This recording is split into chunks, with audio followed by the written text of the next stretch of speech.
आने वाली है भादो मास के शुक्ल पक्ष की एकादशी, जिसे कि परिवर्तनी एकादशी भी कहा जाता है।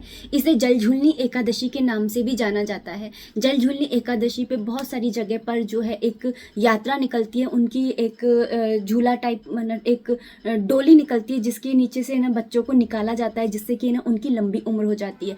तो ऐसा कहा जाता है और ऐसा रिचुअल होता है हमारे यहाँ राजस्थान की तरफ तो होता ही है।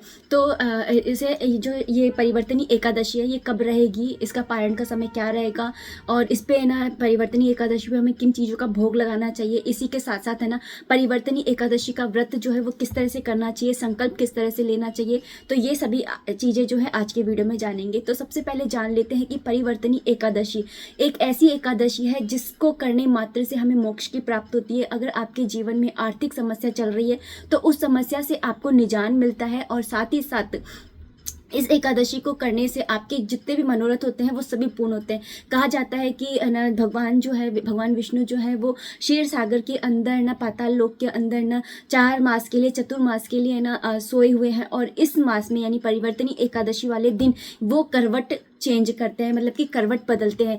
तो इस एकादशी का हो गया ये महत्व। अब जानते हैं कि जो एकादशी है, परिवर्तनी एकादशी है, ये किस दिन रहेगी। तो परिवर्तनी एकादशी जो है वो 14 तारीख की रहेगी, 14 सितंबर को रहेगी। वैसे तो ये 13 सितंबर को रात के 10:30 बजे ही स्टार्ट हो जाएगी, लेकिन उदय तिथि के अनुसार जो है विष्णु भगवान के जितने भी व्रत आदि होते हैं वो ना सूर्य उदय होने की तिथि के अनुसार होते हैं। तो 14 तारीख को ही इस व्रत को रखा जाएगा, चाहे वो वृंदावन हो, बांके बिहारी जी का मंदिर हो, खाटू श्याम जी का मंदिर हो, हर जगह पर परिवर्तनी एकादशी का व्रत जो है वो 14 तारीख को ही रखा जाएगा। अभी हाथ की हाथी में बता देती हूँ कि इसका पारण जो है वो कब किया जाएगा।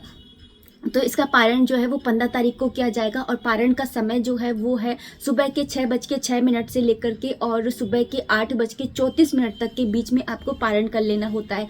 तो अब चलिए जानते हैं कि ये जो परिवर्तनी एकादशी है इसका व्रत हमें किस तरह से रखना है। तो जो भी जितनी भी एकादशियाँ होती हैं इनका व्रत त्रिदिवसीय होता है, मतलब कि दशमी तिथि से ही इस व्रत के जो नियम है वो चालू हो जाते हैं। दशमी तिथि वाले दिन ही हमें है ना रात को है ना ब्रह्मचर्य का पालन करना चाहिए, और सूर्य ढलने के बाद ही ना कुछ लोग तो भोजन ही ग्रहण नहीं करते हैं, और कुछ लोग भोजन ग्रहण करते भी हैं।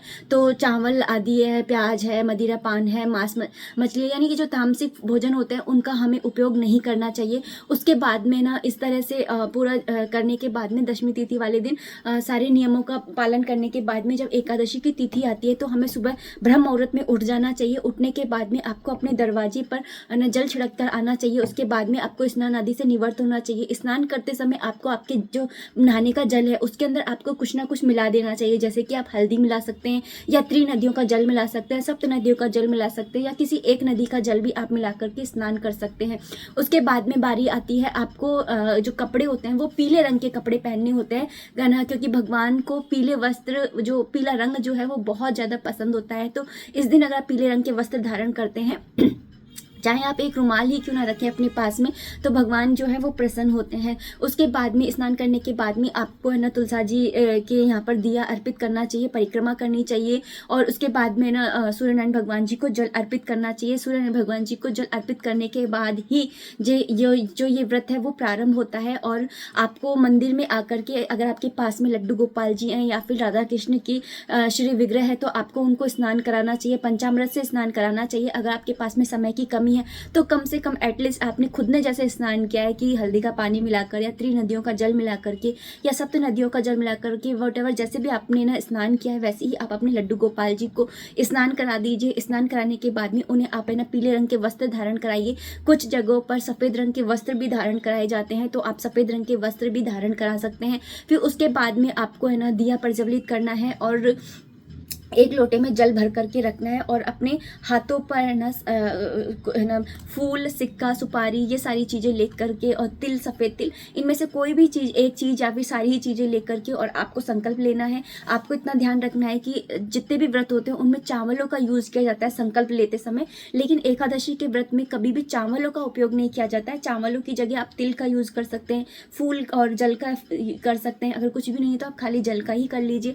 तो इस तरह से आपको संकल्प लेना होता होता है और संकल्प लेते समय आपको सबसे पहले भगवान विष्णु के सामने हाथ के ऊपर हाथ रख करके और ये संकल्प लेना होता है कि श्री विष्णु श्री विष्णु श्री विष्णु 3 बार श्री विष्णु बोलने के बाद में आपको अपना नाम बोलना होता है, अपना गोत्र बोलना होता है। उसके बाद में आप में ना किस जगह से व्रत कर रहे हैं वो बोलना होता है। आप ये व्रत है ना किस तरह से करेंगे, मतलब कुछ लोग होते हैं जो बिना पानी पिए ही व्रत करते हैं, कुछ फलाहार पे करते हैं, कुछ 1 टाइम फलाहार पे करते हैं, कुछ 2 टाइम फलाहार पे करते हैं। तो जैसे भी आपको ये व्रत करना है आपको इसी समय पर बोल देना है और उसके बाद में ना ये आपको जो है ना जो जल है हाथ का वो आपको भूमि पर छोड़ देना है या फिर आप जो आपने जल का लोटा रखा है उसके अंदर आप डाल सकते हैं। फिर जो जब ये आप है ना उसके बाद में आपको करनी है कथा पढ़नी है। एकादशी के व्रत में कथा पढ़ना बहुत ज़्यादा अनिवार्य होता है। एकादशी की व्रत की जो कथा होती है वो आपको अवश्य पढ़नी चाहिए। उसके बाद में आपको आरती करनी चाहिए। आरती करते समय आप ना ओम जय जगदीश की जो भगवान है उनकी आरती आप कर सकते हैं। इस तरह से जो ये व्रत है वो शुरू होता है। इस दिन आपको अखंड ज्योत अवश्य जलानी चाहिए। अगर आप पूरे दिन भर अखंड ज्योत नहीं जला सकते तो एटलीस्ट आप है ना शाम की जब आरती करते हैं उस टाइम पर आप है ना अखंड ज्योत जला लीजिए। इस जो एकादशी के व्रत होते हैं इसके अंदर ना रात्रि जागरण का बहुत ज़्यादा महत्व होता है। आप है ना रात्रि जागरण अवश्य करिए। रात के 12 बजे तक तो एटलीस्ट आप जगिए। अगर आप 4 बजे तक जग सकते हैं तो और भी अच्छी बात है, लेकिन अगर नहीं जग सकते तो कम से कम 12 बजे तक तो आपको जगना ही चाहिए। और आपको सारे दिन भर भगवान के नाम का जाप करना चाहिए। आप है ना जो है हरे कृष्ण मंत्र का जाप कर सकते हैं या फिर ओम नमः भगवते वासुदेवाय नमः मंत्र का जाप कर सकते हैं या फिर आपके गुरु ने कोई मंत्र दिया तो आप उसका जाप कर सकते हैं। विष्णु सहस्त्र नाम चला सकते हैं। मतलब इन शॉर्ट आपको है ना भगवान के नाम का जाप करते रहना है। जैसे हम और इस दिन है ना कोई भी व्रत के अंदर इन चीज़ों का आपको बहुत ध्यान रखना होता है कि आपको किसी की भी बुराई नहीं करनी है, किसी की निंदा नहीं करनी है, चुगली नहीं करनी है, ऐसी चीज़ों से आपको बचना है। इसके अलावा आपको है ना इस तरह से व्रत करने के बाद में आपको पृथ्वी शयन करना है, ब्रह्मचर्य का पालन करना है। उसके बाद में नेक्स्ट डे यानी कि 15 सितंबर वाले दिन आपको सुबह जल्दी उठ करके स्नान आदि से निवृत्त होना है। स्नान करने के बाद में आपको है ना भगवान मतलब सबसे जो व्रत का पारण होता है, व्रत के पारण का समय मैंने बता ही दिया है। उस समय के बीच में है ना आपको है ना व्रत का पारण करना होता है। सबसे सरलतम विधि होती है कि आप अपने लड्डू गोपाल जी को स्नान करा लीजिए और स्नान कराने के बाद में जो जल होता है उस जल को आप है ना लीजिए और भगवान से कहिए कि मैं व्रत का पारण कर रही हूँ या कर रहा हूँ, फिर बस उस जल को ले लीजिए। ये सबसे सरलतम विधि होती है पारण करने की। इसके अलावा आप है ना पारण ऐसा भी कर सकते हैं कि आप है ना चावल का भोग लगाइए इस दिन भगवान ठाकुर जी महाराज को, क्योंकि हमने एकादशी वाले दिन चावलों का त्याग कर दिया था। तो अब हम जब तक है ना भगवान जी को भोग नहीं लगाएंगे तब तक खुद कैसे खा सकते हैं। इसलिए आप है ना इस दिन द्वादशी वाले दिन आप है ना चावलों का उनको भोग लगाइए और आप है ना मंदिर में जाकर के है ना पंडित को है ना दान दे करके आइए। जैसे आलू है, प्याज नहीं, आलू है और ना धनिया है, मिर्ची है, नमक है, इन सब चीज़ों का दान दे करके आइए। साथ में आटे का दान दे करके आइए, कच्चा दे आइए। अगर आप बना करके थाली दे करके आ सकते हैं तो आप ऐसा भी कर सकते हैं। इसके अलावा आपको है ना इस तरह से आपको ये व्रत करना होता है। अगर आप है ना मंदिर में जाकर के दान नहीं कर सकते हैं तो आप है ना उस भगवान जो पंडित जी हैं उनको कुछ खिलाने के नाम के पैसे अलग करके रख दीजिए। कभी भी आपको जाने का मौका मिले तो आप है ना जब आप दे सकते हैं। तो इस तरह से आप है ना जो व्रत है वो आपको करना चाहिए एकादशी का।